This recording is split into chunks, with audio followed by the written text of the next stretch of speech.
여러분 만나서 반갑습니다. 이 아침에도 하나님의 은총이, 하나님의 평화가 여러분과 함께 하시기를 주님의 이름으로 축복합니다. 오늘 우리가 함께 읽고 묵상할 말씀 열왕기상 8장 12절에서 21절까지의 말씀입니다.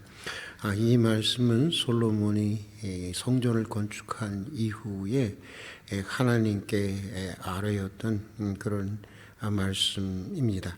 제가 읽어드리도록 하겠습니다.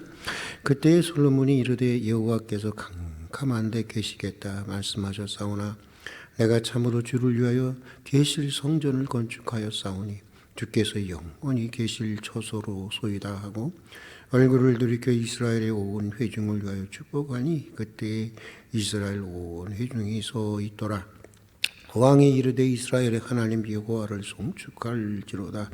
여호와께서 그의 입으로 내 아버지 다윗에게 말씀하신 것을 이제 그의 손으로 이루셨도다. 이루시기를 내가 내 백성 이스라엘을 애굽에서 인도하여 낸 날부터 내 이름을 둘 만한 집을 건축하기 위하여 이스라엘 모든 지파 가운데에서 아무 성읍도 택하지 아니하고 다만 다윗을 택하여 내 백성 이스라엘을 다스리게 하였노라 하신지라.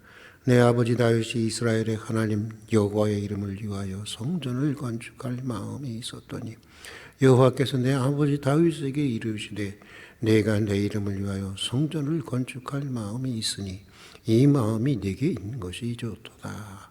그러나 너는 그 성전을 건축하지 못할 것이요 내 몸에서 낳을 내 아들 그가 내 이름을 위하여 성전을 건축하리라 하시더니 이제 여호와께서 말씀하신 대로 이루시도다.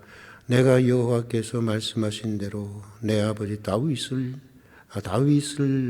이어서 일어나 이스라엘의 왕위에 앉고 이스라엘 하나님 여호와의 이름을 위하여 성전을 건축하고 내가 또 그곳에 우리 조상들을 애굽 땅에서 인도해 내실 때에 그들과 세우신 바 하늘 여호와의 언약을 넣은 궤를 위하여 한 처소를 설치하였노라. 아멘.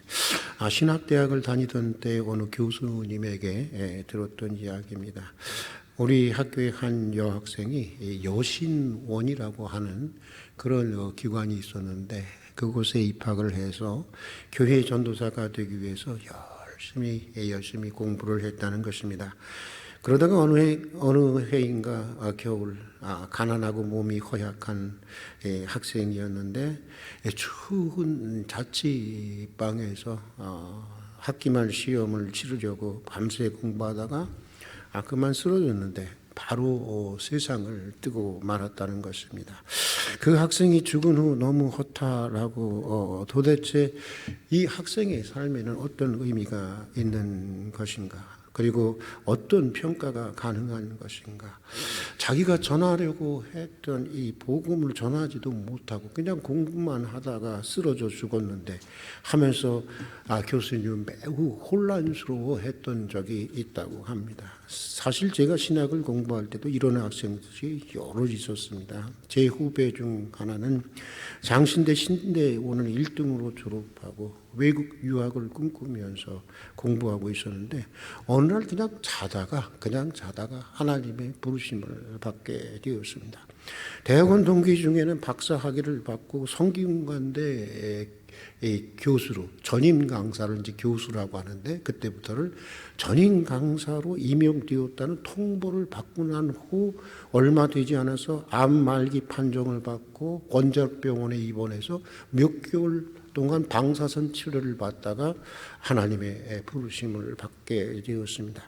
사실 이런 사람들을 따지고 보면 부지기수입니다. 여러분 한 학교에서 수석한다고 하는 게 얼마나 어려운 일입니까? 신학대학인데 뭐 그까짓 거 이렇게 생각할 수 있지만 여러분 아닙니다. 몰라서 그렇지 스카이 대학 출신이나 고시 출신 등 똑똑한 사람들 신학대학에 수두룩합니다. 여러분 또 박사학위를 받고 교수가 된다는 건 얼마나 힘든 과정인지 모릅니다. 요즘은 하도 이상한 박사들이 많아서 그렇지 제대로 하려면 인생을 걸어야 할 정도로 힘든 과정이 바로 박사 과정입니다. 그런데 공부만 하고 죽은 것입니다. 그 어려운 공부만 하고 죽은 것입니다. 도대체 하나님의 뜻을 알 수가 없고 이들에게 어떤 삶의 의미를 찾아야 하는지 묻지 않을 수 없는 것입니다. 어느 날 그런 질문을 하다가 열왕기상 8장 18절의 말씀이 이에 대한 하나의 대답이 되지 않을까 하는 묵상을 하게 되었습니다. 8장 18절에 이렇게 말씀하고 있습니다. 여호와께서 내 아버지 다윗에게 이르시되 내가 내 이름을 위하여 성전을 건축할 마음이 있으니 좋도다. 하나님은 피로 물든 전쟁의 삶을 살았던 다윗에게 하나님의 성전, 거룩한 성전은 짓지 못하게 했습니다. 그러나 성전을 건축하려는 다윗의 마음만은 성전을 잘 짓도록 죽을 때까지 최선을 다해서 성전 공사를 준비한 다윗의 열정과 헌신과 그의 충성은 매우 귀하게 여겼다고 하는 것입니다. 성전을 건축하지는 못했지만 성전의 건축의 꿈을 가지고 모든 것을 준비했던 다윗의 마음과 정성이 성전을 건축한 것 이상으로 고귀했다고 하는 것입니다. 그것이 하나님이 우리의 삶을 평가하시고 판단하시는 기준이라고 하는 것입니다. 여러분, 우리가 이것을 분명히 알아야 하는 것입니다. 이것을 몰라서 많은 사람들이 자신보다 세상적으로나 믿음의 삶에서나 많은 것들을 성취한 사람들을 보면 위축되고 열패감이 들고 또 시기도 하고 질투도 하고 또 자신보다 덜 성취한 사람들을 보면 우월한 마음이 들기도 하고 그들을 멸시하고 우습게 보기도 하는 것입니다. 영적으로 보면 둘 다 주제 파악을 못하고 정말 자기 파멸의 길로 나아가고 있는 것입니다. 여러분, 하나님은 얼마나 큰 성취를 이루었느냐고 하는 것을 보시는 분이 아닙니다. 얼마나 큰 성과를 이루었느냐를 보시는 분이 아닙니다. 중심을 보시는 하나님은 그에게 주어진 능력과 그에게 주어진 환경 속에서 그가 얼마나 큰 마음으로 했느냐를 보시는 것입니다. 얼마나 정성을 들여서 얼마나 열심히 했느냐를 보시는 것입니다. 이루어낸 일의 규모를 보는 것이 아니라 마음을 보시고 열심을 보시는 것입니다. 하나님이 각자에게 맡겨주신 시간과 재능과 환경 안에서 지금까지 얼마나 충성했느냐 그것만 보시는 분인 것입니다. 그래서 예수님은 성전 헌금통에 앉아서 수많은 사람들이 헌금하는 것을 보면서 가난한 과부의 두 랩돈을 가장 많은 헌금으로 보시지 않았습니까? 헌금의 액수를 보시는 분이 아니라는 것입니다. 자기가 소유한 것들 중에서 얼만큼 정성을 바치고 있느냐 그것을 보시고 있다고 하는 것입니다. 성취와 성과가 크게 보이지 않는 삶이라고 너무 마음 아파하거나 허무해하지 마십시오. 그게 바로 불신앙인 것입니다. 성취와 성과가 크다고 반대로 우쭐대지 마십시오. 그게 바로 불신앙인 것입니다. 그저 단순하게 모든 것은 하나님의 은총이라 여기고 단순하게 주어진 과정에 충성을 다하십시오. 주님은 오로지 맡겨진 시간, 맡겨진 재능, 맡겨진 환경 속에서 주님께 바쳐지는 마음과 열정과 정성의 크기를 보시는 분이기 때문인 것입니다.